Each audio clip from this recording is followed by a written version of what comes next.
Good evening and welcome to the broadcast. I am Emmanuel Oma, and today we're going to speak about the economic empowerment in Luo Nyanza, as the Nyanza region, especially Siaya, Kisumu, Migori, and yes, Homa Bay, have they harnessed their full potential, and if not, what can we do to expedite that? Joining me in this conversation is Mr. or rather Honorable Ogindo, who was the Member of Parliament of the former Rangwe constituency, which has now been split into Rangwe constituency and Homa Bay Town constituency. Thank you so much, Mheshimiwa, for joining us today. Thank you, Emmanuel. It's good to see you today. Good to see you too. Yeah, that's nice. So we are talking about the economic empowerment of our people. Do you think that our resources have been harnessed to their maximum potential? I don't think so. Why? To harness a community's economic potential, a number of things come into the interplay. Key among them is the leadership of that community. Number two, the human resource within that community. Number three, the natural resources around or within that community. And number four, the political climate within that community. And number five, the culture of that community. So all these factors come into the interplay. If I start with the first one, yes, I want to say that there are times that we've had good leaders among the community. And by the way, development is a function of time. Development does not take place overnight. Development is what you feel cumulatively after 4, 5, 6, 7, 8, 9, 10 years going forward. But we have been, today is 60 years post-independence. What's happening? Correct. So 60 years after independence, there are times when we've had good leadership. There are times when we've had representation without leadership. And most of the time, during those periods, you don't realize much progress in terms of development. And our region has always been characterized by opposition politics. But I can tell you, between 1963 and 1992, we experienced good political environment because we were under single party, so we were not discriminated against. And around that time, the contribution to the GDP from Nyanza region collectively was about 18% of the Kenya's GDP.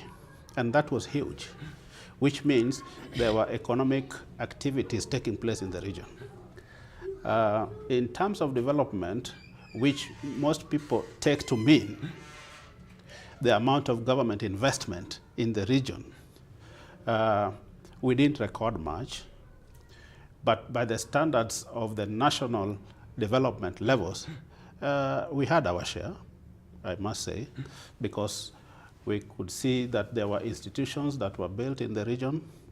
We could see that there were few roads which were poor, but they were there.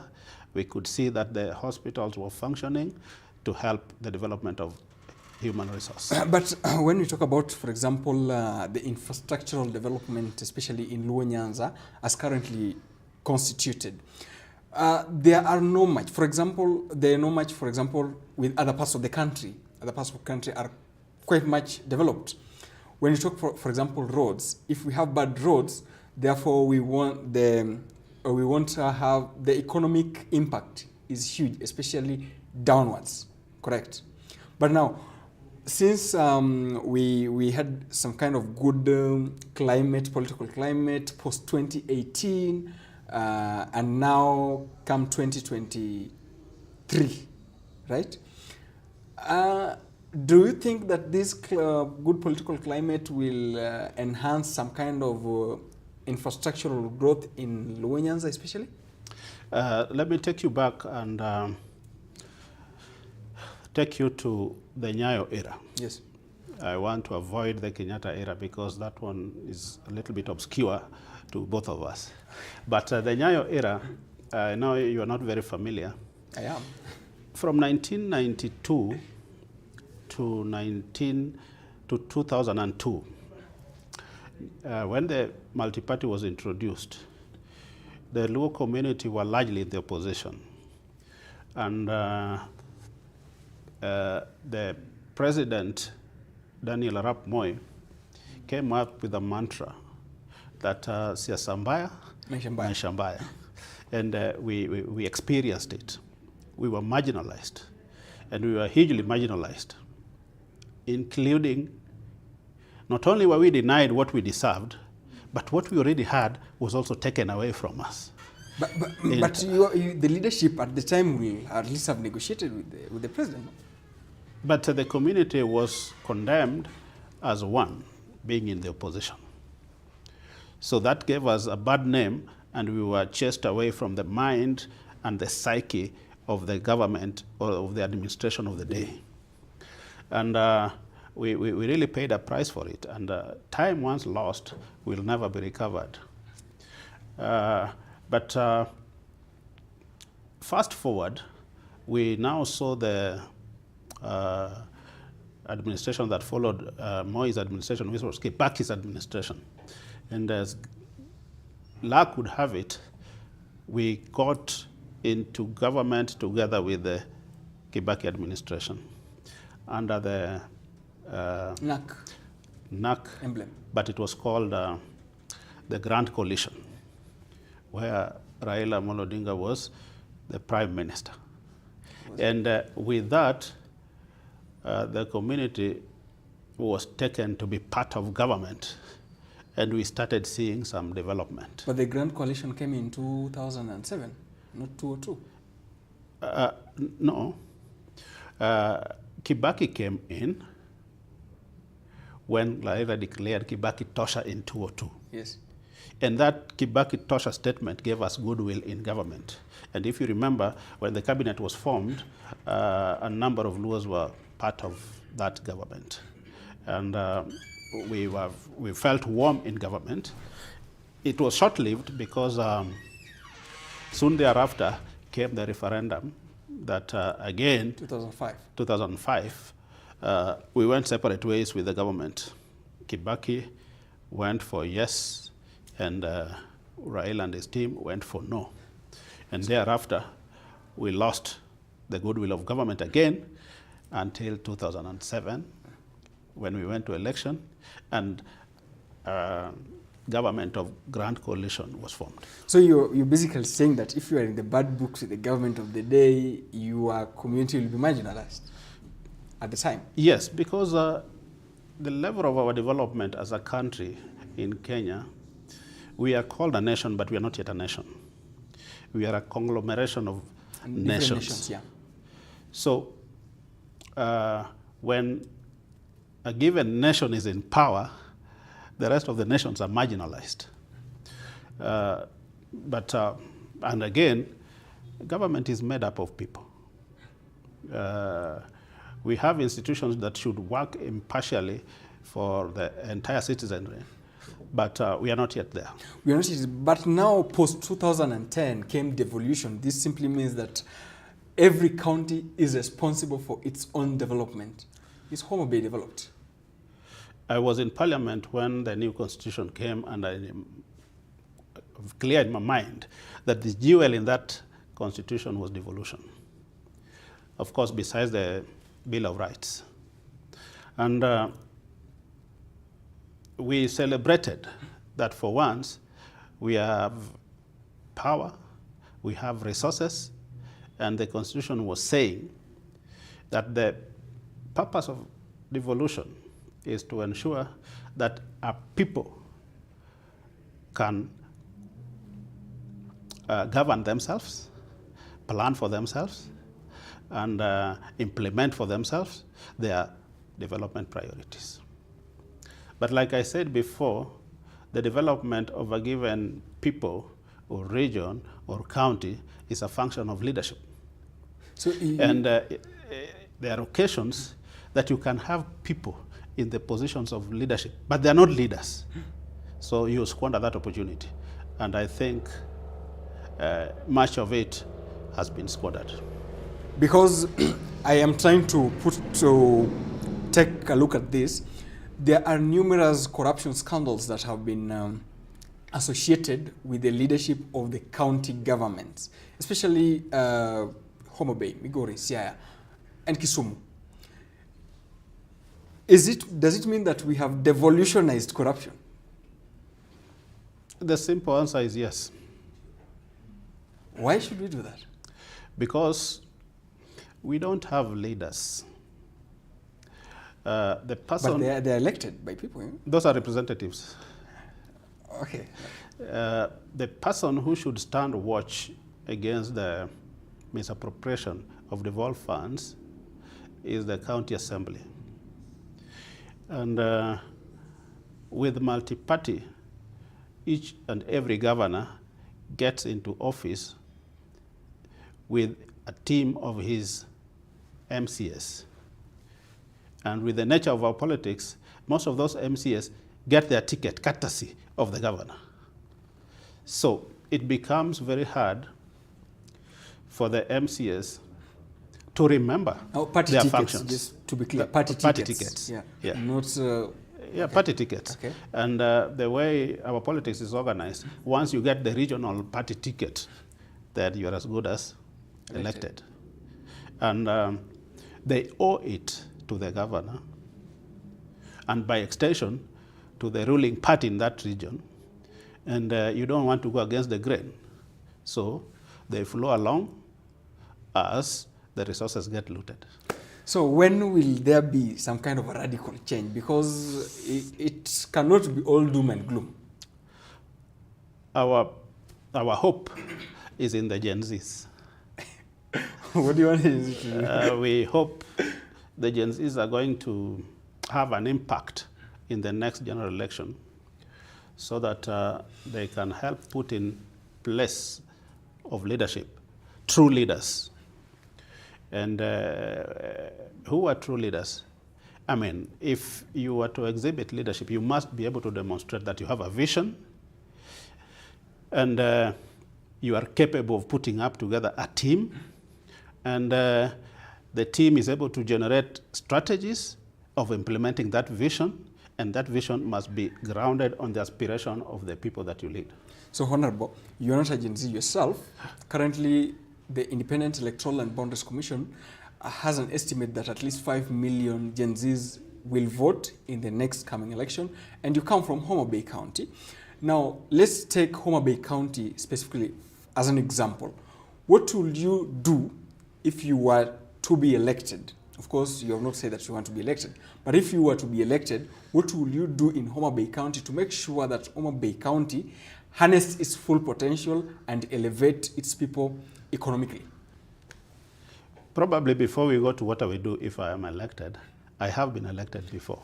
Sure, yeah. And maybe to understand, we need to look at what did I do when I got the chance. And I want to enumerate about 4 things.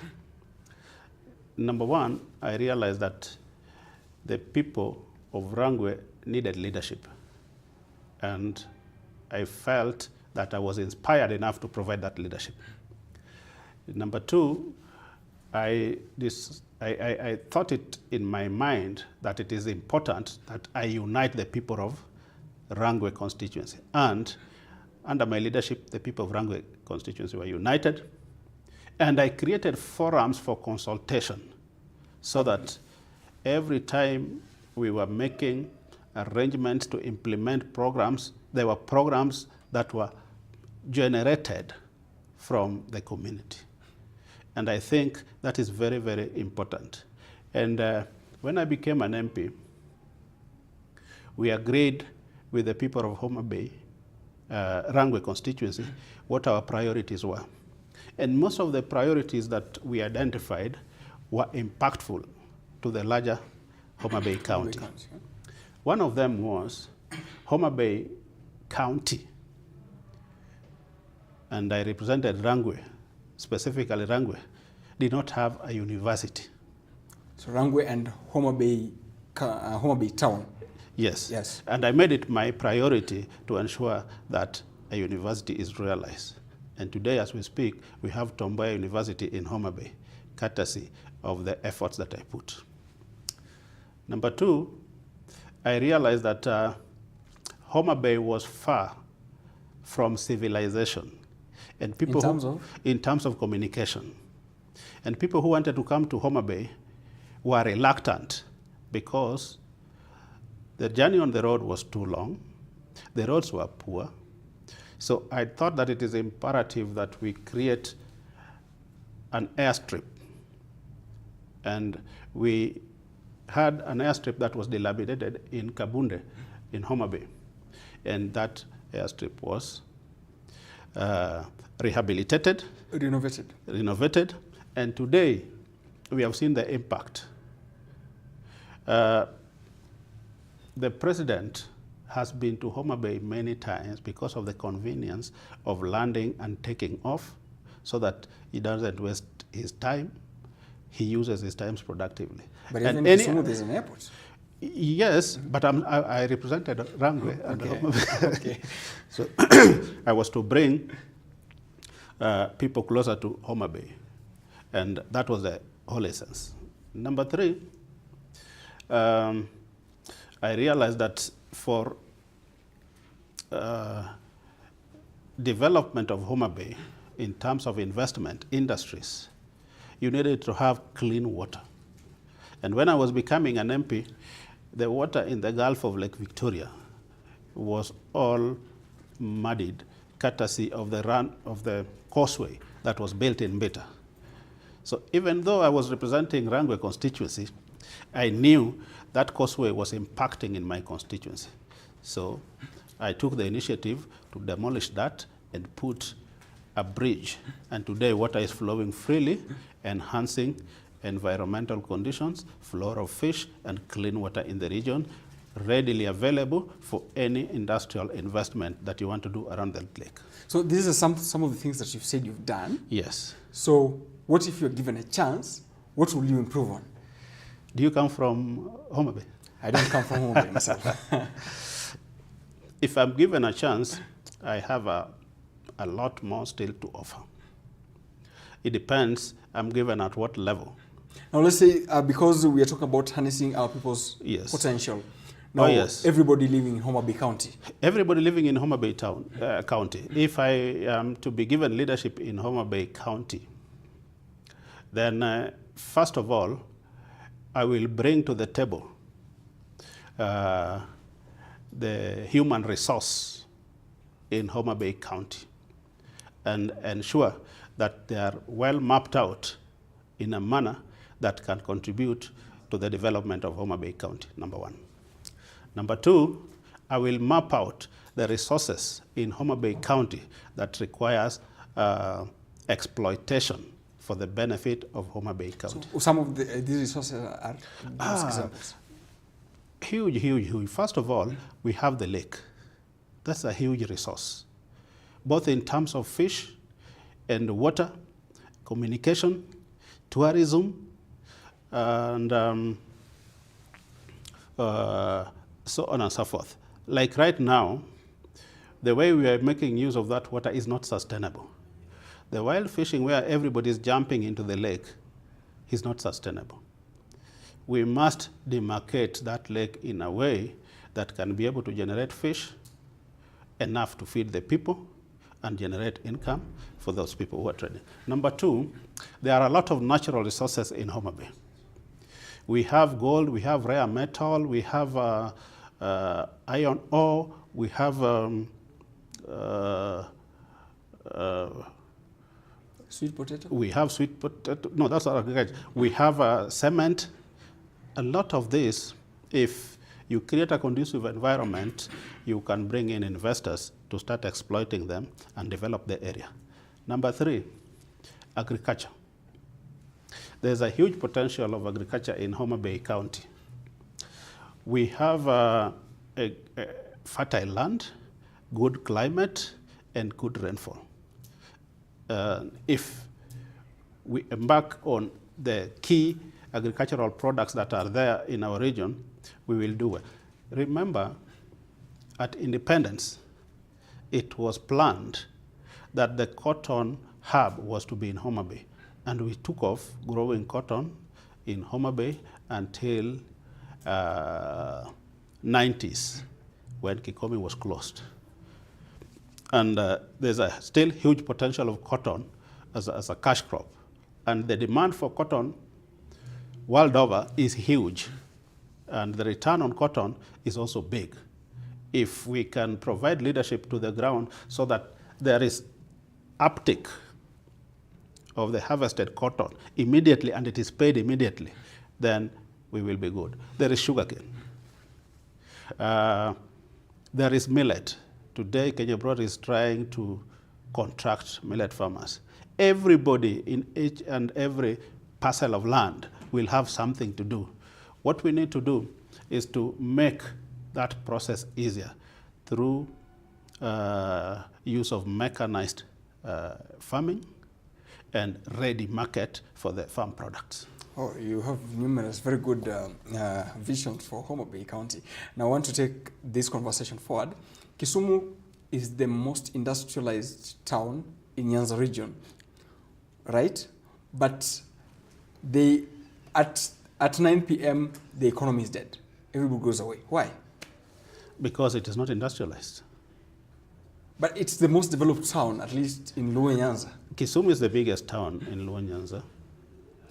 But we have not had money in Luo Nyanza. What drives economy is purchasing power. And the purchasing power of Luo Nyanza is down. When you look at towns that have big purchasing power, if you go to Thika, you will see town with big purchasing power. If you go to Kiambu, if you go to even Kitengela, even Machakos, even Nakuru, you will see towns with big purchasing power. So the absence of purchasing power makes towns close early because there's no spending power. So that's why when you go to Kisumu, apart from drinking sports, you cannot even take tea. You cannot eat. And you cannot buy anything. We need to work hard. And I'm happy that today we have a good political environment and we have goodwill from the current president, President William Ruto, that has shown light in the hitherto neglected region of Nyanza. And a lot of things are happening. You see, communication is good because it brings more people. And when those people are brought in, they start spending. Communication is good because it enhances trade. When more people are doing business through trade, they generate more money. And the goodwill is good because everybody feels encouraged and there is peace now in the region that can now allow investment from foreign direct investors. That's good. And you realize that some of the functions that were devolved to the county governments, one of them is healthcare. And there have been a lot of strikes, especially clinical doctors, clinical workers, especially in Homa Bay, I think. And you ask yourself, why? Because the county collect revenue, they should make sure that they implement the CBA that they did sign with these workers. Why is that not happening? It boils down to leadership. Once you put in place the right leadership, then the functions will be undertaken. And one of the functions of a leader is management. And management requires that there's a proper team put in place to manage. And management comes with its morality, and ethics. In the absence of morals and ethics, management becomes a challenge. And I gather that Homa Bay collects a lot of money from its healthcare facilities. It is sad that this is not getting recouped into operations of the same facilities to the extent that we find their